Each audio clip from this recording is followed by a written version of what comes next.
প্রধানমন্ত্রী, আছেন তিন বাহিনীর প্রধানও। ফেরিঘাটে বাস দুর্ঘটনা, ২৬ জনের মরদেহ উদ্ধার, এখনো নিখোঁজ ৬। অবশেষে চট্টলা এক্সপ্রেসের বগির আগুন নিয়ন্ত্রণে।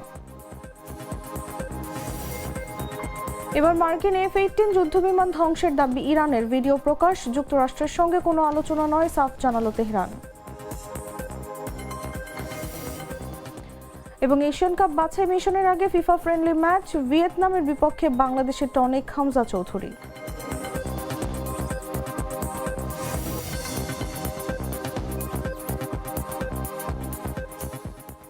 এতক্ষণ শুনছিলেন সংবাদ শিরোনাম। দর্শক, আমন্ত্রণ দুপুর ৩টা নিউজে, সাথে আছি আমি তাসলিমা তিথি।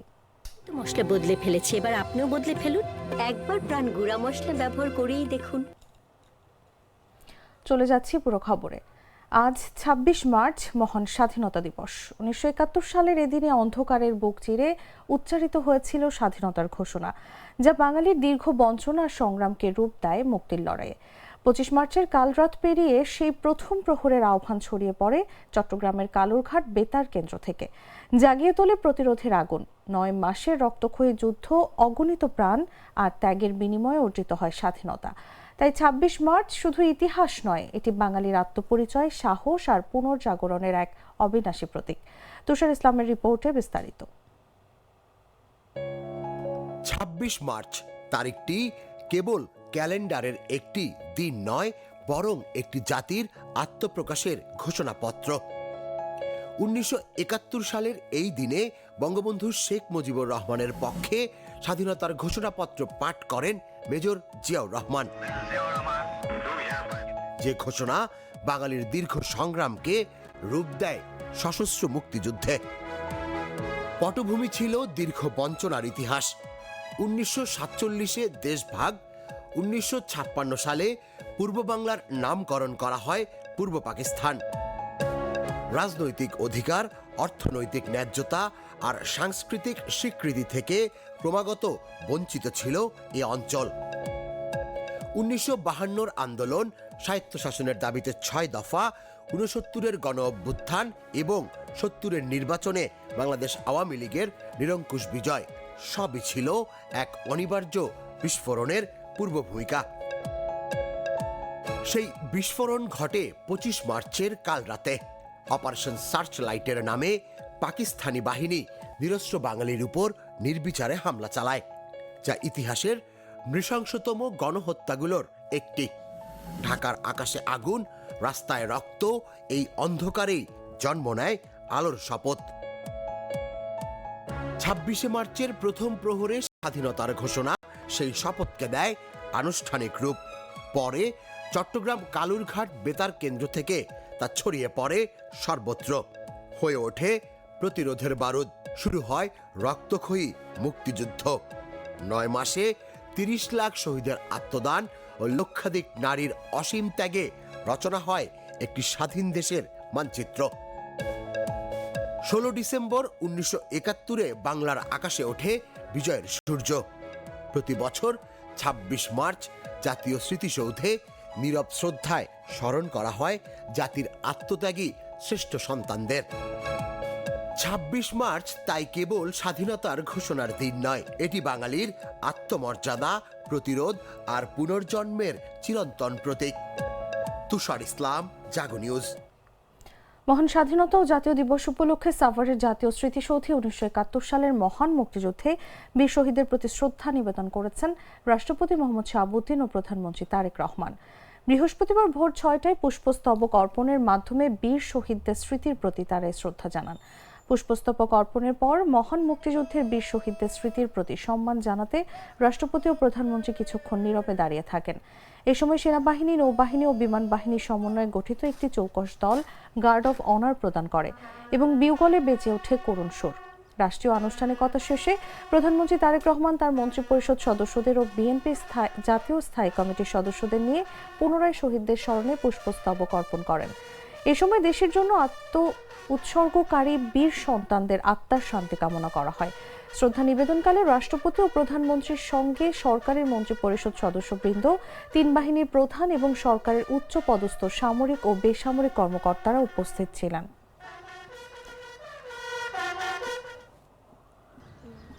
সশস্ত্র বাহিনী সমরগণ রাষ্ট্রীয় সালাম দিবে। সশস্ত্র সালাম। মহান স্বাধীনতা ও জাতীয় দিবস উপলক্ষে শহীদ রাষ্ট্রপতি জিয়াউর রহমান ও সাবেক প্রধানমন্ত্রী খালেদা জিয়ার সমাধিস্থলে শ্রদ্ধা জানিয়েছেন বিএনপির চেয়ারম্যান ও প্রধানমন্ত্রী তারেক রহমান। বৃহস্পতিবার সকাল 7টায় রাজধানীর জিয়া উদ্যানে তারেক রহমানের নেতৃত্বে বিএনপি নেতৃবৃন্দ শ্রদ্ধা নিবেদন করেন। এ সময় তাদের জন্য দোয়া ও মোনাজাত পরিচালনা করা হয়। এর আগে সকাল 6টায় সাভারে জাতীয় স্মৃতিসৌধে শ্রদ্ধা নিবেদন করেন প্রধানমন্ত্রী তারেক রহমান। শ্রদ্ধা শেষে সেখান থেকে ঢাকায় ফিরে সকাল 7টার মধ্যে শহীদ রাষ্ট্রপতি জিয়াউর রহমান, বীর উত্তম ও সাবেক প্রধানমন্ত্রী খালেদা জিয়ার সমাধিস্থলে শ্রদ্ধা নিবেদন করেন তিনি।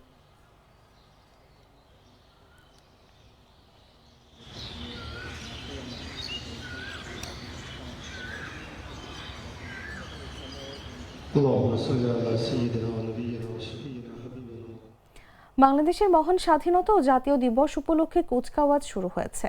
বৃহস্পতিবার সকাল 10টায় রাজধানীর আগারগাঁওয়ের পুরাতন বিমানবন্দরের জাতীয় প্যারেড গ্রাউন্ডে এই কুচকাওয়াজ হয়। কুচকাওয়াজে উপস্থিত হয়ে সালাম গ্রহণ করেছেন রাষ্ট্রপতি মোহাম্মদ শাহাবুদ্দিন। উপস্থিত ছিলেন প্রধানমন্ত্রী তারেক রহমানও। এছাড়াও অনুষ্ঠানে আরও উপস্থিত ছিলেন 3 বাহিনীর প্রধান, মন্ত্রিপরিষদের সদস্য, সরকারের ঊর্ধ্বতন কর্মকর্তা ও বিভিন্ন দেশের রাষ্ট্রদূত সহ দেশি বিদেশি অতিথিরা। সেই সঙ্গে তারেক রহমানের মেয়ে ব্যারিস্টার জাইমা রহমানও কুচকাওয়াজে অংশ নিয়েছেন। ঘোড়ায় চড়ে জাতীয় প্যারেড গ্রাউন্ডের মঞ্চের সামনে আসেন এবারের মহান স্বাধীনতা ও বিজয় দিবসের অধিনায়ক এবং 9ম পদাতিক ডিভিশনের GOC major general SM Asadul Haque. শুরুতেই উপ অধিনায়কের কাছ থেকে দায়িত্ব বুঝে নেন তিনি। প্রথমেই মিলিটারি পুলিশের মোটর শোভাযাত্রা সহকারে প্যারেড গ্রাউন্ডে প্রবেশ করেন প্রধানমন্ত্রী তারেক রহমান। একইভাবে প্যারেড গ্রাউন্ডে প্রবেশ করেন রাষ্ট্রপতি মোহাম্মদ শাহাবুদ্দিন। রাষ্ট্রপতিকে অভ্যর্থনা জানান প্রধানমন্ত্রী ও 3 বাহিনীর প্রধান। এদিকে কুচকাওয়াজ ও ফ্লাইপাস্ট দেখতে সকাল থেকেই প্যারেড গ্রাউন্ডে জড়ো হন শিশু কিশোর সহ বিভিন্ন বয়সী হাজারো দর্শনার্থী। বাংলাদেশ ইনফ্যান্ট্রি রেজিমেন্ট এতে রয়েছেন 9 পদাতিক ডিভিশনের মেজর ASM রাফিউল চৌধুরী। এই দলে সর্বমোট 144টি পতাকা রয়েছে। 9 পদাতিক বিএনপি চেয়ারম্যান ও প্রধানমন্ত্রী তারেক রহমানের প্রতি দেশের মানুষ আস্থাশীল মন্তব্য করে দলটির মহাসচিব ও স্থানীয় সরকার, পল্লী উন্নয়ন এবং সমবায় মন্ত্রী মির্জা ফখরুল ইসলাম আলমগীর বলেছেন তিনি সুখী সমৃদ্ধ দেশ করবেন। বৃহস্পতিবার মহান স্বাধীনতা ও জাতীয় দিবস উপলক্ষে রাজধানীর জিয়া উদ্যানে শহীদ রাষ্ট্রপতি জিয়াউর রহমান এবং সাবেক প্রধানমন্ত্রী বেগম খালেদা জিয়ার সমাধিতে শ্রদ্ধা নিবেদন শেষে এসব কথা বলেন তিনি। তারেক রহমানের নেতৃত্বে 1 মাসেই দেশ অনেক এগিয়ে গেছে বলেও মন্তব্য করেন তিনি। আমাদের নেতা জনাব তারেক রহমান, যিনি দীর্ঘ 15 বছর ধরে নির্বাসিত থেকে আমাদেরকে নেতৃত্ব দিয়েছেন এবং এখন এই নির্বাচন থেকে শুরু করে পূর্বে পর্যন্ত এবং আজকে নির্বাচনের পরে সরকার গঠন করার পরে যিনি তার সম্পূর্ণ নতুন চিন্তা ভাবনা নিয়ে দেশকে গড়ে তুলবার কাজে লিপ্ত হয়েছেন, গড়ে তুলেছেন, মানুষকে সংগঠিত করছেন এবং মাত্র 1 মাসের মধ্যেই তিনি তার নেতৃত্বে বাংলাদেশ অনেক দূরে এগিয়ে গেছে। আমরা সবাই জানি যে ফ্যামিলি কার্ড, কৃষক কার্ড হবে, খাল খনন কর্মসূচি, কৃষকদের সুদ মকুব সব মিলিয়ে এবং ইমাম, মুয়াজ্জিম এবং পুরোহিত, তাদেরকে চার্চের পাদ্রী, তাদেরকে যে আপনার ভাতা দেওয়া হচ্ছে সেটাও একটা নতুন কার্যক্রম এখানে শুরু হয়েছে। আমরা জনাব তারেক রহমানের প্রতি অত্যন্ত সারা দেশের মানুষ তারা আশাবাদী, আস্থাশীল এবং এই নেতার নেতৃত্বে বাংলাদেশ অবশ্যই একটা গণতান্ত্রিক, সুখী, সমৃদ্ধ বাংলাদেশে পরিণত হবে এই বিশ্বাস আমাদের সকলের আছে।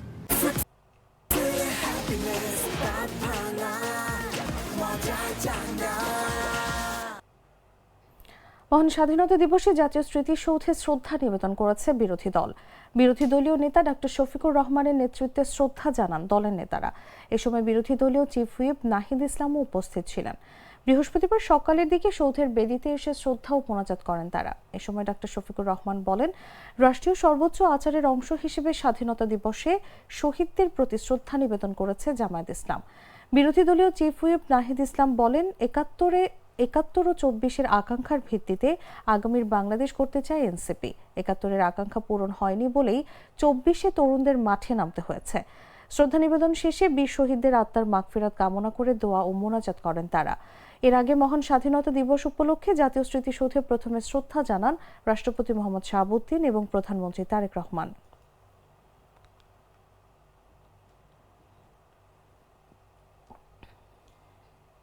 রাজবাড়ীর গোয়ালন্দের দৌলতিয়া ফেরিঘাটের পন্টুন থেকে যাত্রীবাহী বাস পদ্মা নদীতে পড়ে যাওয়ার ঘটনায় এখন পর্যন্ত ২৬ জনের মরদেহ উদ্ধার করা হয়েছে।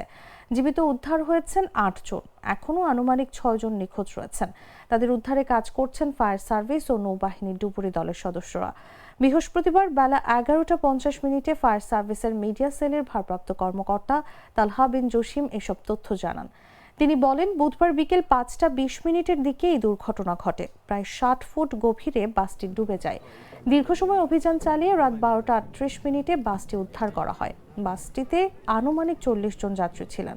ফায়ার সার্ভিসের এই কর্মকর্তা আরও বলেন, উদ্ধারকারী দল ও স্থানীয়দের সহায়তায় ৮ জনকে জীবিত উদ্ধার করা হয়। তাদের মধ্যে ৩ জন পুরুষ ও ৫ জন নারী। তবে হাসপাতালে নেওয়ার পর চিকিৎসক ২ নারীকে মৃত ঘোষণা করেন। বাসের ভেতর থেকে ২২ জনের মরদেহ উদ্ধার করা হয়েছে। এদের মধ্যে ৬ জন পুরুষ, ১১ জন নারী এবং ৫ জন শিশু রয়েছে। সব মিলিয়ে মৃতের সংখ্যা দাঁড়িয়েছে ২৬ জনে। উপরে চলে আসতেছেন আপনি।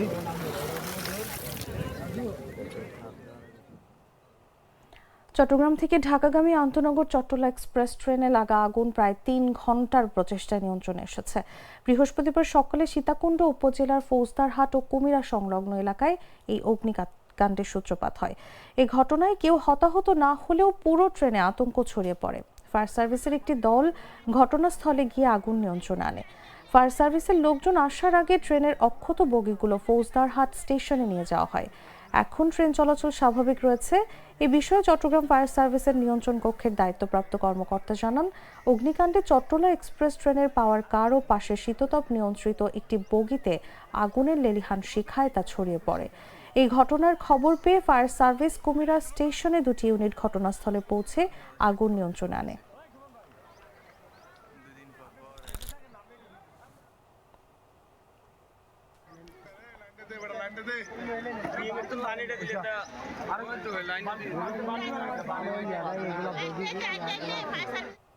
কিশোরগঞ্জের হোসেনপুরে পুরাতন ব্রহ্মপুত্র নদে হিন্দু ধর্মাবলম্বীদের অন্যতম ধর্মীয় উৎসব অষ্টমী স্নান উপলক্ষে পুণ্যার্থীদের ঢল নেমেছে।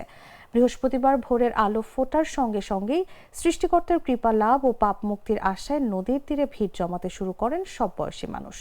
বেলা বাড়ার সঙ্গে সঙ্গে পুণ্যার্থীদের এই সমাগম উৎসবের রূপ নেয়। হোসেনপুর উপজেলা প্রশাসনের সার্বিক সহযোগিতায় এই আয়োজন করে বাংলাদেশ পূজা উদযাপন পরিষদ হোসেনপুর উপজেলা ও পৌর শাখা। উৎসবকে ঘিরে নদীর তীর জুড়ে নেওয়া হয় বিশেষ নিরাপত্তা ব্যবস্থা। আইনশৃঙ্খলা রক্ষাকারী বাহিনীর পাশাপাশি স্বেচ্ছাসেবকরাও দায়িত্ব পালন করেন। অষ্টমী স্নান পরিদর্শনে এসে কিশোরগঞ্জ ১ আসনের সংসদ সদস্য মোহাম্মদ মাজহারুল ইসলাম বলেন, এ ধরনের ধর্মীয় উৎসব আমাদের সাম্প্রদায়িক সম্প্রীতির উজ্জ্বল দৃষ্টান্ত। শান্তিপূর্ণভাবে উৎসব উদযাপনে প্রশাসন সর্বাত্মক সহযোগিতা করছে। ভবিষ্যতেও এ ধারা অব্যাহত থাকবে।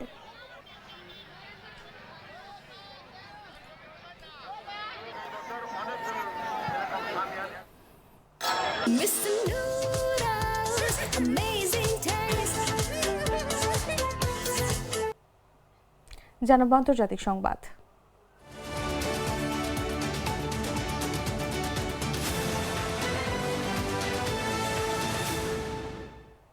চরম উত্তেজনার মধ্যেই আকাশপথেও বড় ধরনের সাফল্যের দাবি করেছে ইরান। চাবাহার অঞ্চলে একটি মার্কিন F-18 যুদ্ধ বিমান ভূপাতিত করা হয়েছে বলে জানিয়েছে দেশটির রেভলিউশনারি গার্ড কোর তথা IRGC। প্রমাণ হিসেবে ভিডিও ফুটেজও প্রকাশ করা হয়েছে। এরপরও এই দাবি প্রত্যাখ্যান করেছে যুক্তরাষ্ট্র। ইরানকে বাস্তবতা মেনে পরাজয় স্বীকার করে চুক্তিতে যেতে আহ্বান জানিয়েছে যুক্তরাষ্ট্র, নয়তো দেশটিতে আরও ভয়াবহ আঘাত হানার হুঁশিয়ারি দিয়েছে হোয়াইট হাউস। তেহরান বলছে, বিভিন্ন পক্ষের মাধ্যমে যুক্তরাষ্ট্র আলোচনার চেষ্টা চালাচ্ছে, তবে রাজনৈতিক সমঝোতায় পৌঁছাতে হলে স্থায়ীভাবে সংঘাত বন্ধে সম্মত হতে হবে। এদিকে সংলাপের কথা বললেও ইরানে হামলা অব্যাহত রেখেছে যুক্তরাষ্ট্র ও ইসরায়েল। জবাবে তেল আবিব ও মধ্যপ্রাচ্যে পাল্টা হামলা চালাচ্ছে IRGC। ইসরায়েলের সুরক্ষা ব্যবস্থা ভেদ করে বিভিন্ন স্থাপনায় আঘাত হানছে ইরানের ক্ষেপণাস্ত্র। তেহরানের দাবি, ডিমোনা ও হাইফাই চালানো হামলায় ব্যাপক ক্ষয়ক্ষতি হয়েছে। ইসরায়েলে হামলা চালিয়েছে হিজবুল্লাহ। তাদের রকেট মেতুলা, দাফনা ও নাহারিয়া এলাকায় আঘাত এনেছে।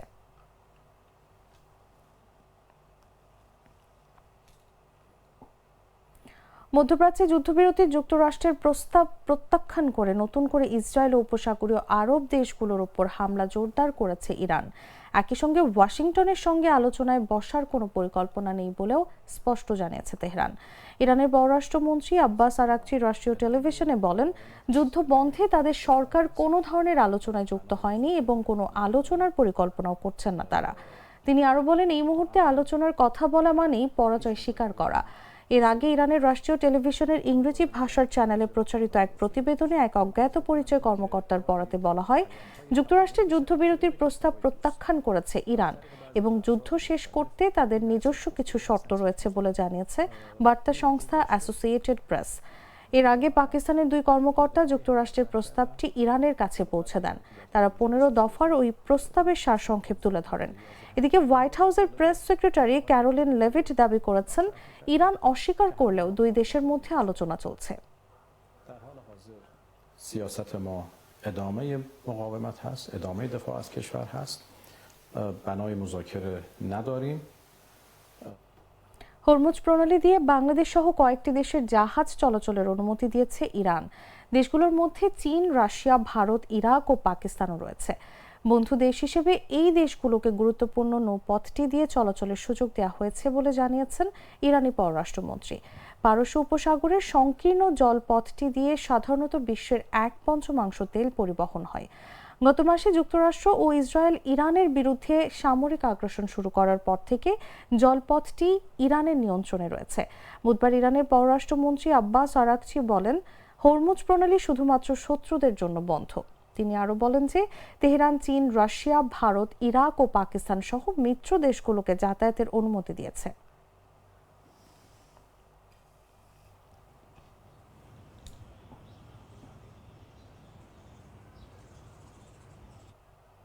সংবাদ শেষ করব খেলার খবর জানিয়ে।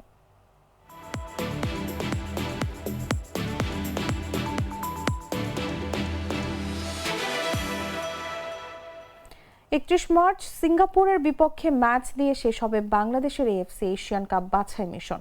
তার আগে হ্যাভিয়ার ক্যাব্রেরার শিষ্যরা বৃহস্পতিবার ফিফা ফ্রেন্ডলি খেলবে ভিয়েতনামের বিপক্ষে। হ্যানয়ে বাংলাদেশ ও ভিয়েতনামের ম্যাচটি শুরু হবে সন্ধ্যা 6টায়। এটা হবে বাংলাদেশ ও ভিয়েতনামের তৃতীয় মোকাবেলা। আগের দুই ম্যাচের একটি গোলশূন্য ড্র হয়েছে এবং আরেকটি বাংলাদেশ হেরেছে 4-0 গোলে।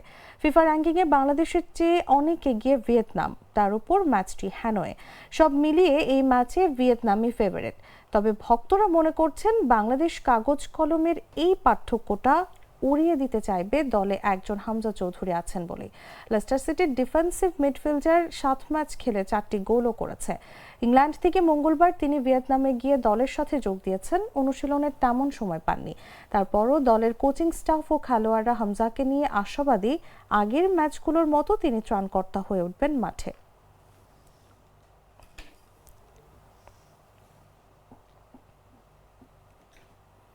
দর্শক, সংবাদ শেষ করার আগে শিরোনামগুলো জানিয়ে দিচ্ছি আরো একবার।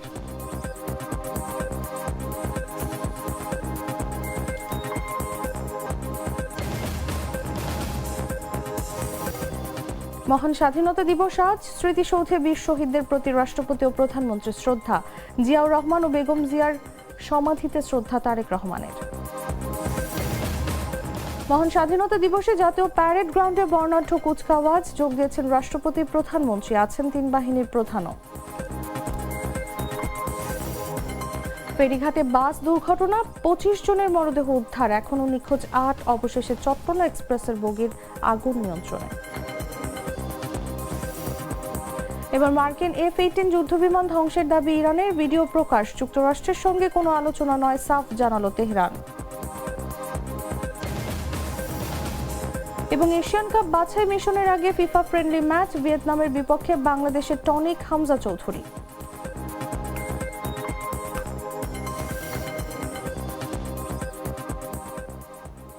দর্শক, এই ছিল এখনকার মতো। প্রতি মুহূর্তে সর্বশেষ খবর জানতে ভিজিট করুন jagonews24.com। ফলো করুন আমাদের ভেরিফাইড ফেসবুক পেজ এবং সাবস্ক্রাইব করুন জাগো নিউজের ইউটিউব চ্যানেল। ধন্যবাদ সবাইকে।